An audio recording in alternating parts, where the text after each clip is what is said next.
Bonjour les bulleteuses et bonjour les bulleteurs, c'est Miss Inventine sur la chaîne de Sopacolor. Je reviens avec vous sur la deuxième partie du mois de janvier. Comme vous pouvez le voir, j'ai rempli la page à méditer. Mais bon, je suis pas très satisfaite du rendu, donc je pense que je vais la refaire. Pour la page des livres, j'ai juste rajouté un petit morceau de washi tape que m'a donné Petite Plume. Voilà, et il est entré pile poil là, donc je l'ai mis là. Et d'ailleurs, cette vidéo est sur le premier livre de l'année que je viens de finir. C'est sur les 4 accords Toltec. C'est un livre que j'ai lu et relu en fait, donc c'est pas la première fois. La page principale du mois de janvier.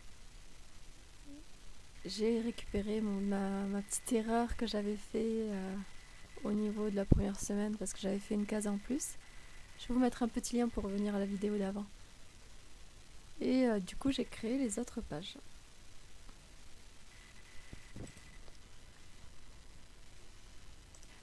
Si vous voulez vous arrêter sur chaque dessin que j'ai fait, vous avez les photos sur Instagram.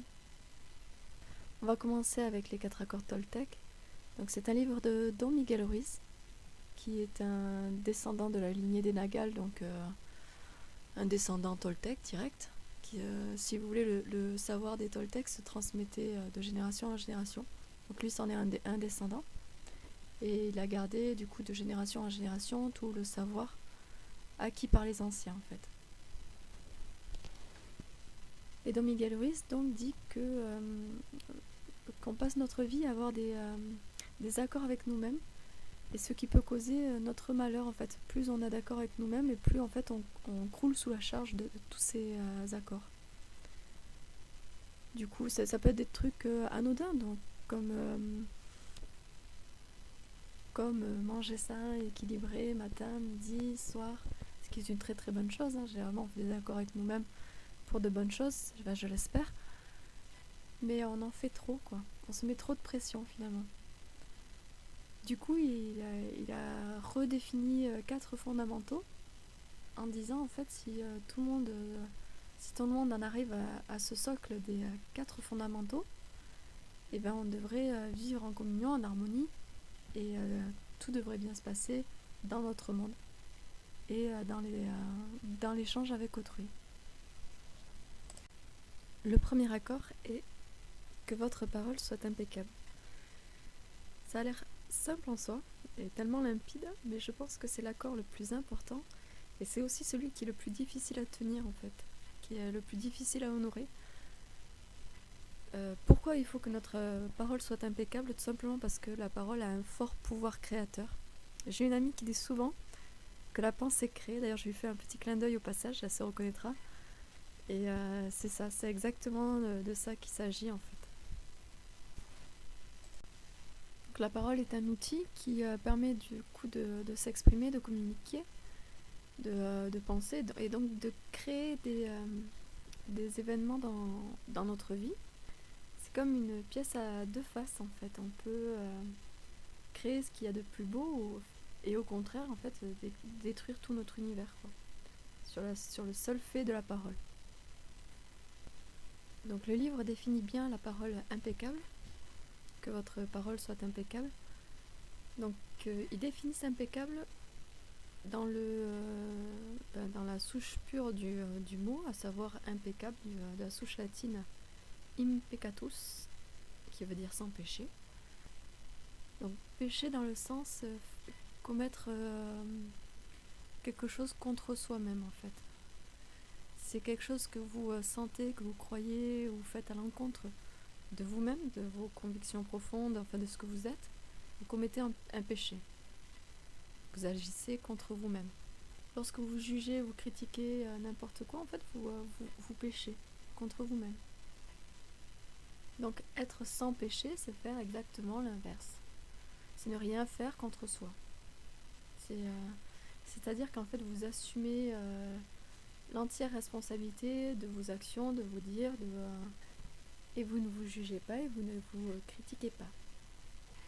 Le deuxième accord Toltec, c'est quoi qu'il arrive, n'en faites pas une affaire personnelle.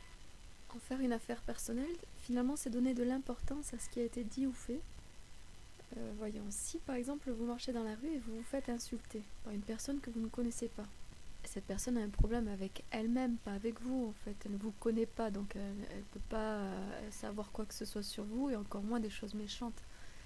Si vous le prenez de façon personnelle, c'est que vous êtes d'accord avec ce qu'il dit, c'est que votre esprit est d'accord avec l'injure que cette personne vient de crier en pleine rue.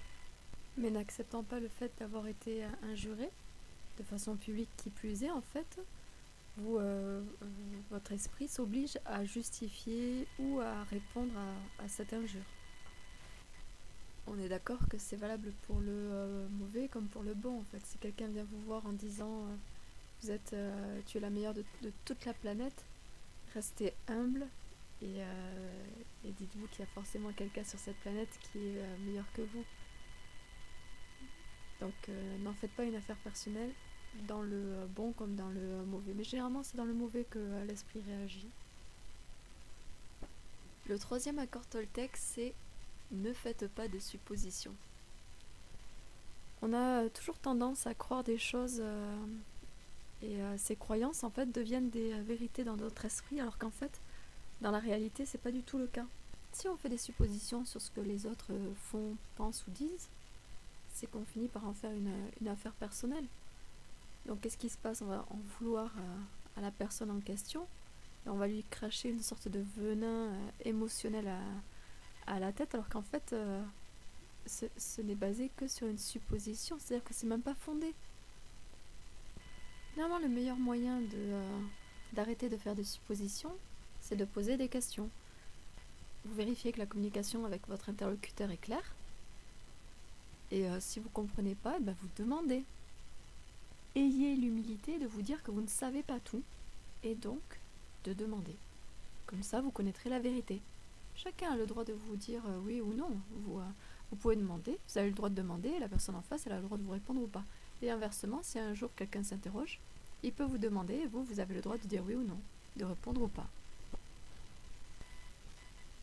On en arrive au quatrième accord Toltec, qui est « Faites toujours de votre mieux ».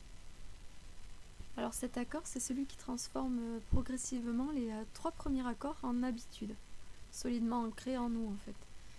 Quelles que soient les circonstances, faites toujours de votre mieux, ni plus ni moins. On est d'accord qu'il y a des jours où votre mieux sera meilleur que d'autres jours en fait. On est d'accord que si un matin vous vous réveillez plein d'énergie, votre mieux sera bien meilleur que si 2 semaines après vous avez passé 3 nuits blanches et vous n'en pouvez plus. Donc le mieux est évolutif. Mais je répète, ni plus ni moins que votre mieux. Si vous vous acharnez à faire encore mieux que le mieux que vous puissiez faire à ce moment-là, vous allez dépenser plus d'énergie que vous auriez pu en mettre. Et en fin de compte, le mieux, votre mieux, ce sera toujours insuffisant à vos yeux.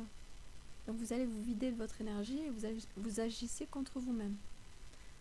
Et inversement, si vous faites moins bien que votre mieux, vous vous exposez à des sentiments du style la frustration ou des jugements personnels. Donc là aussi, ça agira contre vous. Donc, quelles que soient les circonstances ou quel que soit le moment de votre vie, faites de votre mieux. C'est ce qui compte. Si vous êtes fatigué et malade, vous en ferez moins, mais ce sera toujours votre mieux en fait. Vous coucherez satisfait de ce que vous avez effectué dans la journée. Et inversement, si vous avez la force décuplée, vous ferez encore mieux que la fois d'avant. Et vous serez de toute façon fiers de vous. Et c'était le dernier des accords Toltec. Donc je suis contente d'avoir commencé l'année par ce livre.